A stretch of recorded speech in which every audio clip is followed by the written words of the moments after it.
Y bueno, Ovidio Guzmán el ratón se acaba de declarar culpable en Estados Unidos. Yo tengo aquí a José Luis Montenegro para platicar de todo lo que ya viene para la Chapiza, la Malliza, Sinaloa, en fin, todos estos temas. Gracias por la invitación. Quédate conmigo.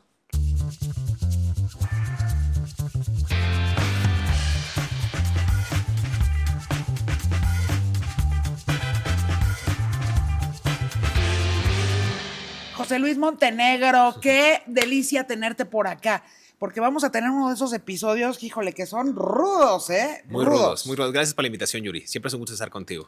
Al contrario, José Luis Montenegro, que es colega periodista, pero además especialista en temas de narcotráfico, y muy recientemente publicaste el libro, que además, pues bueno, ha estado en todos lados, en todos los espacios, el libro de los chapitos. Así que vamos a platicar largo de ese tema, que bueno, a México completo y allá arriba, después del Río Bravo, también mucho les interesa.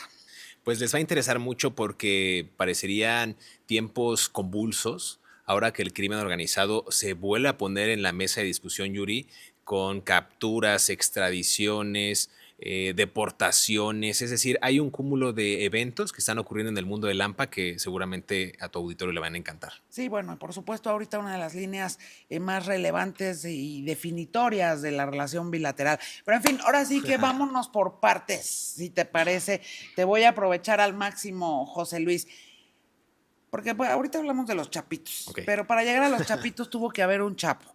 Y también tuvo que haber su compadre, el Mayo Zambada. Por supuesto, 50 años, ¿no? 50 años de esa, digamos, la existencia de ese otro cártel de Sinaloa, como operó en México durante 50 años, 5 décadas. Y se llegó al fin de una era cuando el Chapo Guzmán ya no pudo volver a escaparse. Hay que recordar que el cártel de Sinaloa también le antecede el cártel de Guadalajara, aquella organización liderada en su momento por Rafael Caro Quintero, por Miguel Ángel Félix Gallardo y por Ernesto Fonseca Carrillo, que se manejaba justo así, con unos 3 líderes que asignaban funciones. En ese momento era tráfico de marihuana y de cocaína, empezaba a llegar ya, recordarás muy bien, por allá de los años 70, 80, y después se consolida. Yo no había nacido, entonces no lo recuerdo. Bueno, en la historia lo recordarás, en los libros lo recordaremos, pero justo llega este cártel de Sinaloa, más pujante, con nuevas estrategias de traficar droga en camiones de redilas, ¿no? Estos hombres que antes eran estos capos que vestían como auténticos vaqueros o como gente de rancho, pues con botas, con sombrero, con camisas a cuadro, ¿no? Pues después fueron sofisticando estos métodos de trasiego a aviones comerciales, ¿no? Recordarás muy bien el caso de Amado Carrillo Fuentes, el famosísimo señor de los cielos, ajá. Que justamente recibe ese mote por traficar droga en aviones comerciales, ex líder del cártel de Juárez. Entonces vimos después, al Chapo Guzmán, al Mayo Zambada, líderes que ya tenían una complicidad y sabían no solamente operar el trasiego de drogas, sino que sabían también a qué lugares llegar y a quiénes corromper para que toda la estructura criminal del cártel operara pues, de manera pujante. Y fueron, digamos que los iniciadores de un nuevo modelo de crimen organizado, insisto, comprando voluntades políticas, comprando plazas y sobre todo teniendo brazos armados que poco a poco iban pues expandiendo su imperio criminal. Y entendieron además que se habían convertido, digamos, en una empresota, ilegal por supuesto, pero además transnacional, y empezaron a preparar a su gente, ¿no? Y empezaron a contratar, ¿no? A gente preparada, abogados de primera línea, gente que había estudiado administración de empresas, incluso en universidades Ivy League, ¿no? Del otro lado, pues se fueron a preparar como pues para manejar este tipo de empresas de este tamaño y con esas utilidades millonarias que el cártel de Sinaloa, al igual que otros cárteles en México, generó durante muchísimo tiempo, ¿no?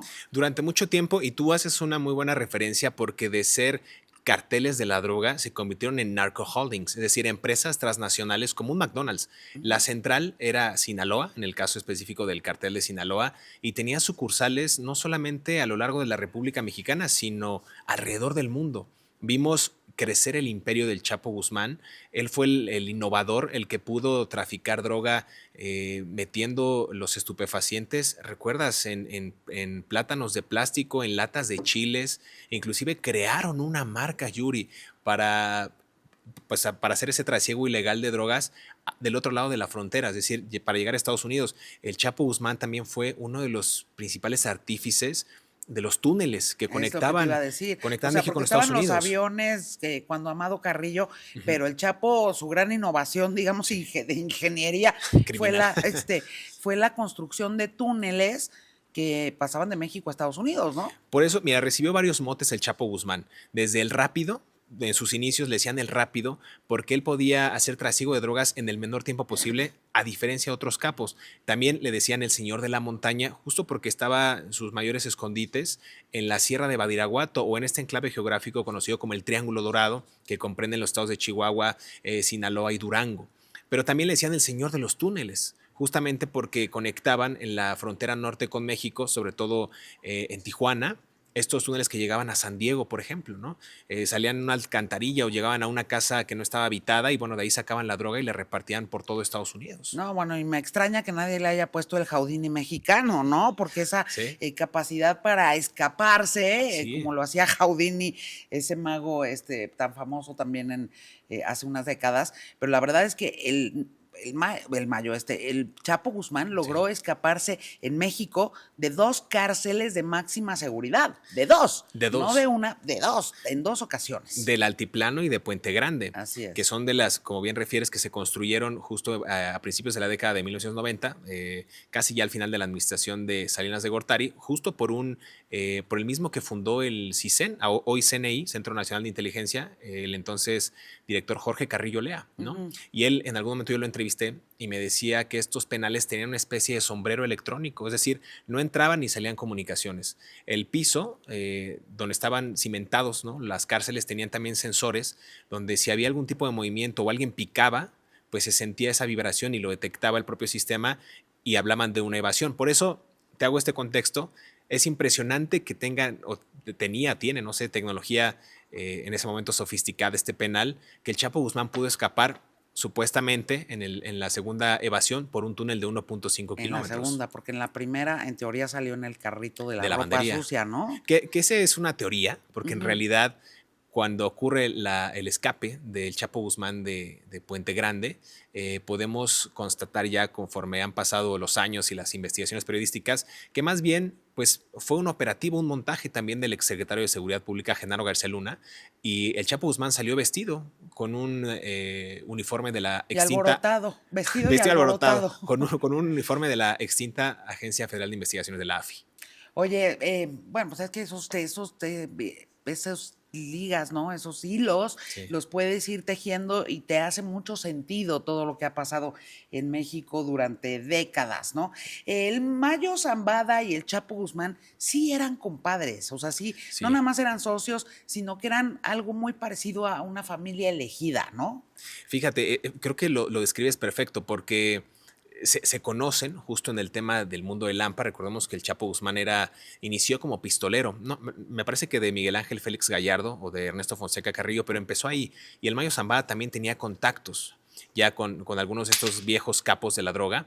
Y bueno, empiezan a hacer migas y cuando se hace la repartición, cuando se crea esta federación de cárteles, cuando Rafael Caro Quintero, Miguel Ángel, Félix Gallardo y Doneto les dicen, bueno, vamos a empezar a repartir, bueno, a los Arellano Félix les toca Tijuana, al Azul Esparragosa le toca Guadalajara, y bueno, al Mayo Zambada y al Chapo le va a tocar Sinaloa. Como en la serie de Narcos, ¿no? Ahí lo contaron, ajá. Justo así. Y entonces ahí es cuando empieza realmente una buena alianza, una buena relación entre estos dos viejos lobos de mar del narcotráfico y empiezan a tener relaciones más íntimas. Me refiero a pues asistir a las mismas comidas familiares, relacionarse inclusive las familias entre sí. Por ahí hay un caso también emblemático que yo narré hace unos años, 2016, 2017, donde una de las hijas del Chapo Guzmán, Rosa Isela Guzmán, bueno, estuvo involucrada sentimentalmente con Vicente Zambada Niebla, el Vicentillo. Entonces empiezan y hemos visto que una constante en el cártel de Sinaloa es que muchos de sus miembros tienen relaciones entre sí y no es fortuito, porque eso también garantiza que muchos de esos negocios que se han consolidado del crimen organizado pues tengan un aval y tengan la confianza. Me atrevo a decir que el cártel de Sinaloa muy pocas veces ha tenido traiciones porque el mismo negocio ha quedado en familia. Hemos visto muy pocas bajas o muy pocas traiciones, hasta recientemente, que ya llegaremos a ello, la Sí. del Mayo Zambada, pero no hubo pues algo notorio en el mundo criminal que hayamos podido decir que fue una traición entre estas dos familias. Se llevaban muy bien, eran cómplices, eran amigos, eran colegas, eran socios criminales que les permitió operar, como bien decías, o al menos en el caso del Mayo Zambada, por más de medio siglo. Al Mayo Zambada no lo agarró nunca nadie. No. Por ahí pues hay una entrevista muy famosa que le hizo Shere del Ujú. Papá, ¿no? Cuando él dirigía la revista Proceso, pero en realidad jamás lo agarraron, jamás estuvo tras las rejas. Pues digamos, todo su sistema de seguridad y de camuflaje siempre fue muy efectivo, ¿no? Fue muy efectivo porque supo comprar las voluntades políticas y empresariales, supo moverse también en el mundo del AMPA con una discreción absoluta, a diferencia de los jóvenes capos que hoy vemos como Iván Archibaldo, Jesús Alfredo en su momento, otros tantos como este personaje José Rodrigo Arechiga Gamboa, por ejemplo, el Chino Antrax, Damaso López Serrano, el Minilic, Ujú. que les gustaba exhibirse en redes sociales y mostrar, mira, tengo esta Pantera, bueno, pero yo tengo un Tigre de Bengala, bueno, pero yo tengo el nuevo Ferrari, bueno, pero yo tengo la nueva AMG de Este Mercedes-Benz. cuerno de chivo, así. Yo tengo este cuerno de chivo bañado con diamantes, sí, pero o sea, ¿sabes? Ese tipo de cuestiones que hoy son muy fáciles, muy visibles, muy... ¿Habrá tenido algo que ver? Te lo pregunto porque tú llevas muchos años, José Luis, estudiando estos temas. ¿Habrá tenido algo que ver el fenómeno absoluto que fueron las narcoseries durante una década Ujú, completa? ujú. Y entonces verse ellos a sí mismos o a sus papás o a sus tíos reflejados en la pantalla con tales niveles de Sí, popularidad y de rating y de éxito y de romantización también un poco sí. de del oficio, del narcooficio mexicano. ¿Habrá tenido que ver eso para que a los hijos, a esta nueva, digamos, Ujú, ujú. generación de narcotraficantes, se le antojara también tener esa pantalla y tener esa notoriedad? Yo creo que sí. Te comentaba del uso de redes sociales. Ujú. Ellos, a ver, en el caso, te voy a poner un ejemplo en específico, el caso de Damaso López Serrano el Minilic contra Iván Archibaldo Guzmán Salazar, el Chapito. Siempre tuvieron un pique no solamente por tener los mejores carros, ir a las mejores escuelas, tener a las mujeres más bellas, conseguir a través de la simpatía de su padre, pues ciertos beneficios económicos para presumirlos en las calles, ir a los mejores bares, ¿no? Y ligar con la chica más guapa y llevarla a su casa. Siempre hubo ese pique, cosa que no hacían los viejos capos, ¿no? Recordemos el Mayo Zambada, lo que referías hace un momento, nunca lo atraparon, nunca le siguieron, ni siquiera estuvieron a punto de, ¿no? Seguirle la huella para en algún momento un operativo que casi lo capture, casi lo aprenda. No, nunca existió eso. Ahora esta nueva generación sí está enfocada en usar sus redes sociales para mostrar las casas en las que viven, los viajes que hacen a los Emiratos Árabes Unidos, a Dubái, los relojes Rolex que portan. Es decir, si hay una necesidad también de reconocimiento por parte de la sociedad y también, pues, ganar la simpatía de los jóvenes que también ven el narcotráfico como algo aspiracional. El gobierno mexicano recaptura al Chapo Guzmán, finalmente lo extraditan a Estados Unidos, Ujú, estaba muy requerido desde hace muchísimo tiempo ujú. por el gobierno de Estados Unidos, ya está en la, pues sí, en la cárcel en Nueva York y llevando todo el juicio en Estados Unidos, cuando de repente pasa pues, ¿qué fue? Captura, retiro, Ujú. negociación. ¿Qué pasó con el Mayo Zambada?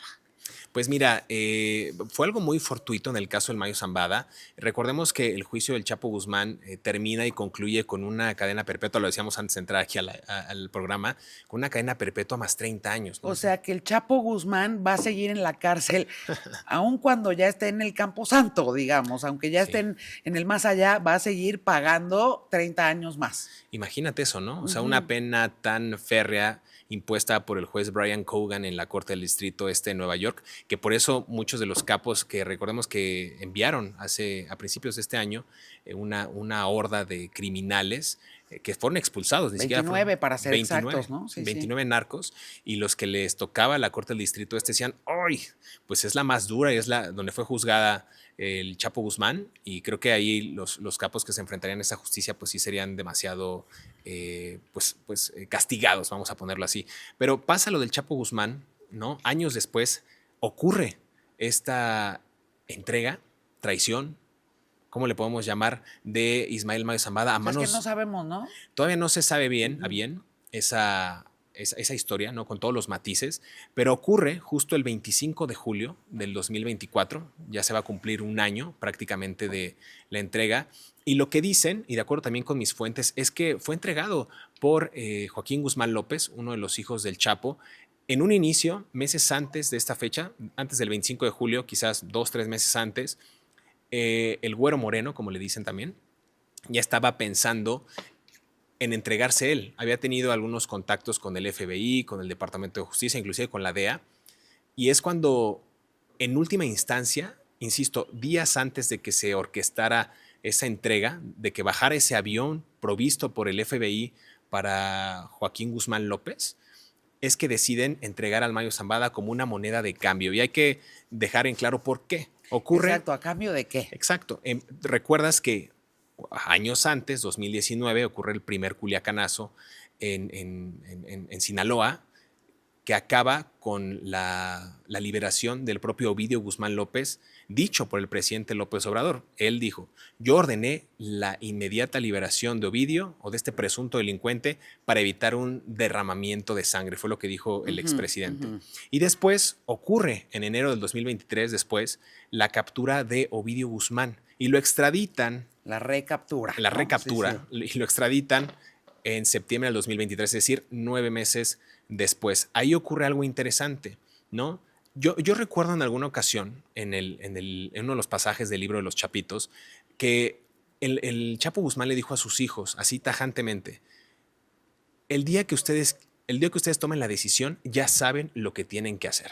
¿Y a qué se refería el Chapo Guzmán? El día que ustedes se decidan entregar, ya saben que tienen que entregar a mi compadre y ex socio criminal, el Mayo Zambada, porque solo así les iban a garantizar a los chapitos, los que llegaran, o los que están por llegar, o los que tienen intenciones de arribar a Estados Unidos, garantizarles mejores condiciones mejores condiciones jurídicas en caso de un eventual juicio. Bueno, me voy a regresar.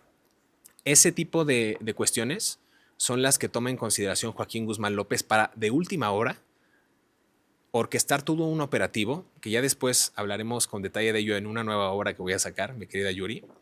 ¿Sí? Un nuevo libro. Estás ahorita trabajando en otro libro. Investigación. Okay. Una investigación profunda que va a poner matices sobre todo esto que hemos estado platicando. ¿Y cuándo sale? Sale en, esperemos, agosto-septiembre de este año. Bueno, pues regresas cuando salga. No, claro, pero encantado. mientras cuéntame. Bueno, pues entregan justamente al Mayo Zambada de última hora y lo llevan en el mismo avión. Y es ahí cuando salen este intercambio de cartas del Mayo Zambada una vez que arriba a Estados Unidos, donde su abogado Frank Pérez dice, pues es que sacaron a mi cliente del país, lo secuestraron, es decir, lo cooptaron en contra de su voluntad, pero los chapitos ya tenían la estrategia en sus manos. Vamos a entregar al Mayo Zambada porque eso nos va a garantizar mejores condiciones jurídicas, lo que hoy estamos viendo. Vimos que a principios de este año, no tan principios, en mayo, llegaron 17 familiares de Ovidio Guzmán López por la garita de San Isidro. Por la garita caminando, ¿no? Ajá. Entonces, eso te habla de que antes de que se estableciera ya una audiencia de culpabilidad, que va a ocurrir el próximo 9 de julio, la de Ovidio. La de Ovidio, sí. Y la del 15 de julio de su hermano Joaquín Guzmán López, que fue quien entregó al Mayo Zambada. O sea, eso les iba a garantizar la llegada de los familiares. Y también que ellos empezaran a hablar, Yuri, de ciertos casos que hoy vemos demasiado alarmantes. No es fortuito la llegada de los 17 familiares y tampoco es fortuito que varios bancos en México, incluido Vector Casa de Bolsa de Alfonso Romo, estén involucrados como los principales lavadores de activos del cártel de Sinaloa. Empiezan a salir algunos destellos, algunos casos, y no podemos dejar perder de vista. Tampoco, y hay que decirlo, o sea, el Departamento del Tesoro no ha entregado realmente ninguna No. prueba de nada, ¿no? Y eso estaremos también esperando que las entreguen, porque efectivamente, si no, pues es una carpeta vacía, Claro. ¿no? O sea, y México también no puede decir, pues aquí con puras carpetas vacías yo voy a estar arrodillado, ¿no? Claro. Pero déjame preguntarte una cosa, porque ya nos fuimos a que están cruzando por la garita de Sí, San es cierto. Isidro, pero la verdad es que no, o sea, no es como que de este lado del río Bravo no pasara nada, al contrario. Y eso yo te quiero preguntar, porque creo que tú lo tienes muy mapeado, Ajá. José Luis. ¿Qué pasó? Porque entonces está la chapiza, ¿no? Los chapitos, y está la malliza, y de repente Sinaloa se convierte en un campo Sí. de guerra. Fíjate, 25 de julio entregan al Mayo Zambada y hubo una reunión, Yuri, que muy pocos lo han documentado, entre agosto, finales de agosto, principios de septiembre, entre Ismael Zambada Siqueiros, el Mayito Flaco, quien queda al mando de su organización, la Malliza, ¿no? Que él lo denomina así, tras la caída de su padre. Hace un llamado a Fausto Isidro Mesa, el Chapo Isidro, con quien después se alía. Hace un llamado a Iván Archibaldo Guzmán Salazar y a otros elementos de otras organizaciones de Sinaloa y dicen, oigan, pues vamos a reunirnos para ver cómo va a quedar el asunto, ¿no? Pues mi papá ya se fue, ya, ahora sí que haya sido, como dice la clásica, y no va Iván Archibaldo a la reunión, lo toma como un desaire, el Mayito Flaco, y en septiembre del 2024 inicia esta guerra fratricida, es decir, entre las dos facciones Sí. de la Chapiza y la Malliza. Y eso es algo muy alarmante porque a pesar de que el Mayito Flaco, sin exculparlo, quiere mediar la situación, no lo logra y empieza a atacar puntos clave pues de los chapitos, desde restaurantes, hoteles, estos máquinas tragamonedas o jugadas, que son los que se dedican los chapitos a extorsionar, licorerías, restaurantes, etcétera, empiezan a atacar al Mayito Flaco y ahí se arma una guerra intestina, no solamente por el control del cártel, sino por el control de la marca, el cártel de Sinaloa. Oye, pero no nada más, lamentablemente no es nada más que la guerra sea, bueno, pues estas máquinas tragamonedas son tuyas o este restaurante es tuyo, lo voy a atacar, sino que en realidad pues toda la gente que vive, sobre todo en Culiacán, Sí. pero en Sinaloa en general, pero particularmente en Culiacán, pues perdieron toda la paz y la tranquilidad que en algún momento sí llegaron a tener, ¿no? Y están viviendo, digamos, bajo fuego Sí. permanentemente, ¿no? Y ya el desplazamiento forzado en Culiacán ya es una realidad que nadie puede negar. Y en realidad, pues la violencia, y además hace unas semanas Sí. volvimos a ver ahorcados, colgados, degollados en Culiacán, sí, ya con unos desplantes y unas manifestaciones de violencia bien preocupantes y bien aterradores, sobre todo para la gente que ahí vive. Pero a todos nos preocupa, José Luis. Nos preocupa demasiado, Yuri, y yo lo he dicho en otros espacios, incluido en los que me has tenido la oportunidad de invitar, que Sinaloa vive el peor grado de la violencia, o vivía hasta hace unos meses el peor grado de la violencia, que era el silencio. O sea, nada en el Estado se movía sin el aval, sin la venia, sin el contubernio del crimen organizado, sin el aval de la chapiza, sin la venia de la malliza. Es decir, todo estaba tan cooptado por el crimen organizado que no pasaba nada sin que ellos se enteraran. Vivían en una especie de pax narca y cuando deciden reventar, y lo vimos con el primer Culiacanazo en 2019, que ellos podían sitiar la ciudad y hacerla prácticamente suya para repeler un ataque contra los miembros del crimen organizado. Pasó lo mismo ahora con la guerra, ¿no? Vemos la cantidad de arsenal que tienen, vemos la cantidad de operaciones contra ciertos negocios que creían lícitos, bueno, pues son prácticamente los que lavan dinero. Vemos punteros, estos personajes que se dedican a cuidar zonas y vigilar de un lado a otro. Vemos reclutamiento masivo también de jóvenes a los que les pagan una cantidad ínfima por irse a combatir a una facción contraria. Inclusive vemos que ya no son halcones, ya son sicarios desde chiquititos, ¿no? 16, 17 años, 15 años. Con que sepan, va a sonar horrible lo que te voy a decir, pero con que sepan accionar un arma, están dentro. Y los toman como si fueran caiviles, o sea, dedicados realmente a la muerte, ¿no? Entonces, han sido reclutados inclusive algunos con mentiras. Decir, vente, ¿quieres formar parte de la chapiza? Vente. te vamos a dotar de dinero, tal, tal, tal, tal. Llegan, no eres de la chapiza. Somos la malliza y vas a trabajar para nosotros. Entonces, de repente les cambian como el chip, los mandan llamar con engaños y ellos empiezan de alguna manera a trabajar de manera forzada en el crimen organizado. Una esperanza de vida de no más de 10 años cuando los cooptan, ¿eh? O Sí. sea, eso está muy documentado y duran aproximadamente, a quienes les va muy bien, pues sí, vivirán más de 10 años, pero la esperanza de vida que estos chavitos y chavitas también Sí. tienen una vez que que ingresan, digamos, a alguno de los, y no nada más en el cártel de Sinaloa, En en todos, cualquiera de sí. los cárteles, es una esperanza de vida no mayor a 10 años. Pero déjame hacer un paréntesis. En la administración pasada, en la de Andrés Manuel López Obrador, hubo 2 programas insignia sociales: Becas para el Bienestar y Jóvenes Construyendo el Futuro, que uno de los principales elementos o la principal promesa de ese destino de recursos tan vasto que hicieron era arrebatar a la criminalidad a los jóvenes que estaban, pues, de alguna manera sensibles o endebles o vulnerables a ser cooptados por el crimen organizado.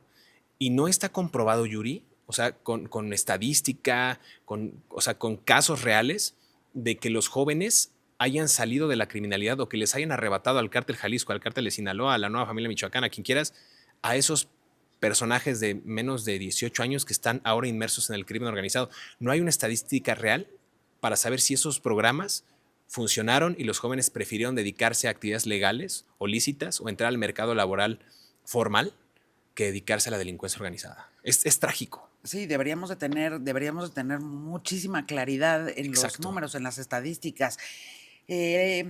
Nos queda ya no tanto tiempo y tengo tantas preguntas que hacerte, José Luis. ¿Qué sigue? ¿Qué sigue para pues no para el cártel de Sinaloa, sino para Culiacán? Claro. Bueno, porque ahí también está el tema de una violencia que pues, no puede apagar nadie. Sí. Y qué frustrante. ¿Qué sigue para Culiacán? ¿Qué sigue para Sinaloa?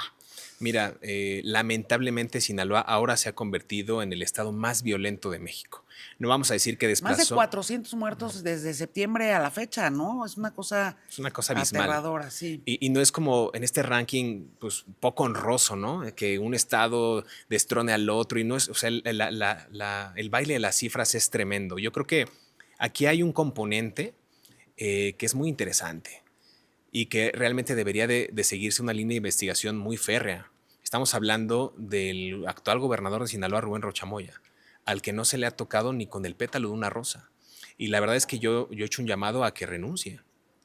Porque en un estado que tiene esa clase de ingobernabilidad, donde negocios cierran, donde ciudadanos tienen que estar sujetos a un toque de queda. A ver, y supongamos que Rocha Moya renuncia. ¿Y luego? O sea, ¿qué pasa? ¿Me entiendes? O sea, ¿cómo se resuelve este problema de violencia que se vive en Sinaloa? Fíjate, yo lo decía malamente, pero es que, hemos platicado cosas muy sensibles fuera del aire tú y yo, que no los vamos a decir aquí, pero me refiero a que hoy día el poder del crimen organizado ya es tal que es imposible no pactar con él y a veces parecería la única vía o la única solución. Yo creo que tiene que llegar una nueva fuerza política al Estado, en el caso de Sinaloa, a poner orden o a restablecer este nuevo orden criminal que se está gestando. Es decir, con la guerra entre Chapos y Mayos, Yuri, yo creo que de ahí va a prevalecer solamente uno. Hemos visto que los chapitos se han aliado con el cártel Jalisco Nueva Generación, el cártel más fuerte que gobierna y que tiene presencia en 32 de los 32 estados de la República.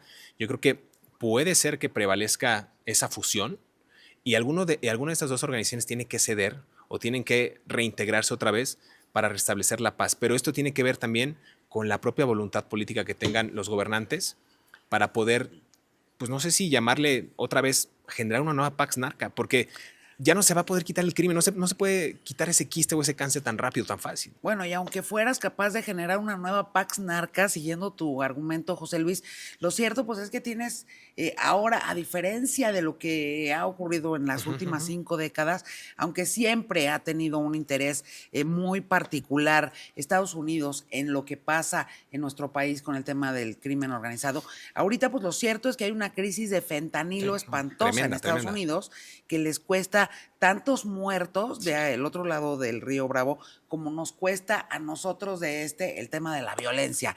Entonces, pues aunque hagas una Pax Narca, aunque la lograras, lo cierto es que Estados Unidos ya tiene claramente una estrategia muy desarrollada, pues ya son organizaciones terroristas Sí, a ya. los ojos de Estados Unidos, ¿no? Ya los catalogan así y mira, bien lo referías tú. Del otro lado de la frontera están el principal consumidor de drogas en el mundo. ¿Para dónde llegan las armas? Bueno, para el lado sur de Estados Unidos, que Así es México. Entonces, hay una relación hasta simbiótica que no termina de desintegrarse porque el mal está en ambos lados de la frontera y la voluntad política a veces, tanto de los funcionarios estadounidenses, no pega o no llega hasta acá y viceversa. Es decir, pueden capturar a Ovidio, pueden capturar a Joaquín Guzmán López, pueden ahora emprender acciones legales contra Iván Archibaldo, Jesús Alfredo, pueden agarrar al Mencho, pero desgraciadamente el crimen organizado no se va a acabar porque, a ver, delincuencia organizada en más de 22 tipos de delitos, o sea, 22 tipologías, para empezar. Y después, toda la derrama económica y todo el andamiaje institucional, político, criminal que existe para mantener a los cárteles de la droga. Es decir, ese andamiaje, ¿cuándo lo van a desintegrar? ¿Cuándo lo van a desconectar? Esa corriente. ¿Dónde están todas las empresas que lavan dinero? ¿Quiénes son los políticos que están detrás de ello?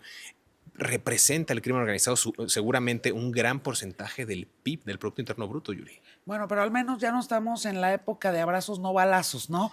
Digamos, eso sí ha cambiado del sexenio de López Obrador al sexenio de Claudia Sheinbaum. Sí hay nuevamente por lo menos un compromiso de la seguridad, ¿no? De las autoridades de seguridad públicas encabezadas por Omar García Harfuch.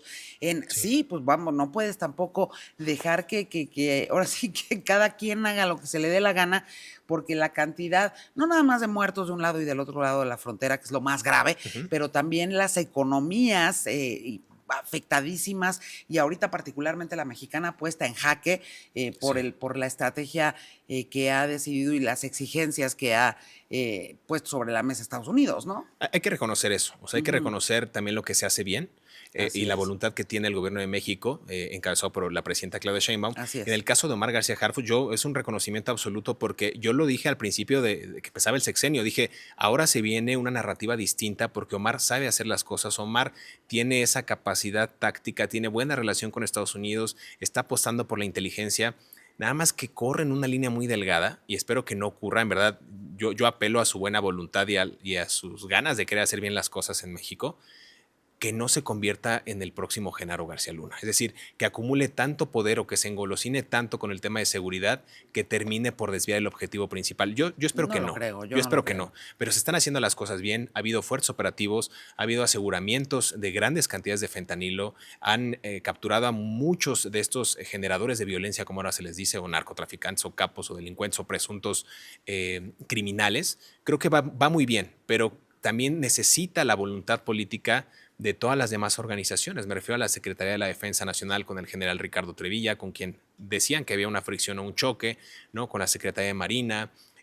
No le dieron policía a él, entonces tiene que haber una coordinación entre estas dos y también de la Guardia Nacional, apelando siempre a que se ataquen las causas también de manera interna. Hay mucha corrupción en todas las instituciones de gobierno, hay muchos sobornos y hay muchos que todavía siguen recibiendo esos incentivos, vamos a decirlo así, por parte del narcotráfico. Entonces, un voto de confianza, es muy pronto para conocer los resultados, casi a un año de la administración de Claudia Sheinbaum.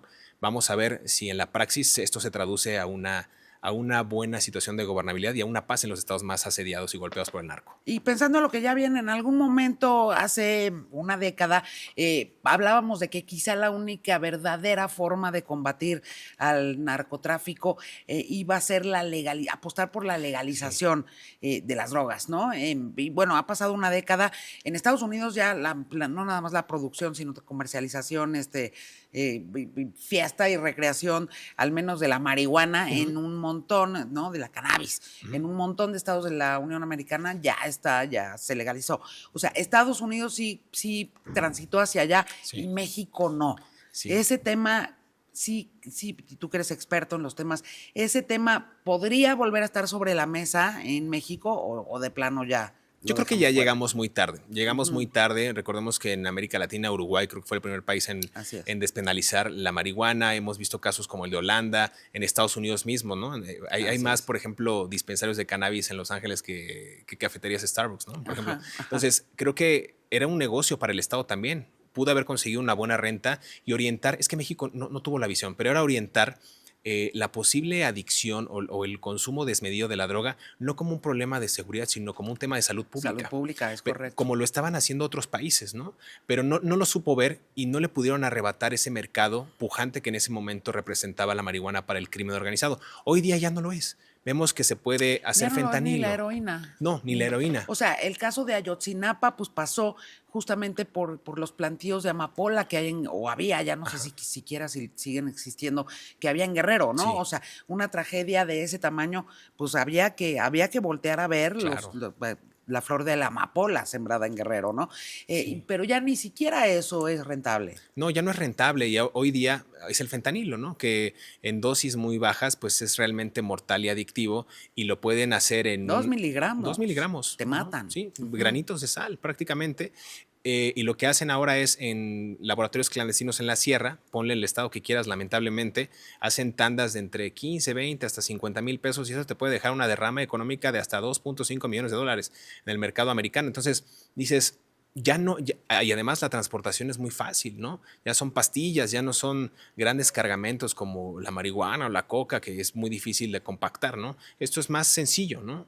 Y está mal, ¿no? Está mal que haya llegado a ese punto y que la sofisticación de los cárteles esté siempre en esta inventiva y en esta innovación de querer tener el mejor producto para Estados Unidos. Volvemos al punto. ¿Qué tendría que venir? Ahora sí, ¿qué es lo que ya viene y lo que tendría que venir, José Luis? Una amplia colaboración entre Estados Unidos, México, inclusive Canadá, porque hay muchos laboratorios de fentanilo en Canadá. Se dice poco eso. Una gran colaboración en temas de seguridad, la desinstalación o la eliminación de estos andamiajes que permiten el lavado de dinero, que permiten que los brazos financieros de los cárteles sigan operando y evidentemente pues también un llamado de atención a México para que si hay necesidad de despenalizar algún tipo de consumo y que puedan acaparar rentas que muy probablemente le arrebaten al crimen organizado y orientar esto a políticas de salud pública, inclusive a programas sociales efectivos, eso sería lo ideal. Estoy viviendo en una utopía quizás, pero creo que necesitamos esa cooperación bilateral efectiva que no solo se dedique a capturar capos o a encerrarlos o a ponerles una pena capital o a imponerles una pena de muerte. Creo que tiene que ser más integral la política antidrogas a nivel a nivel trilateral, ¿no? En estos 3 países. Pues bueno, regresas cuando tu nuevo libro esté listo, José Luis Montenegro. Por lo pronto, ahí está afuera ya en todos los anaqueles el libro de los chapitos.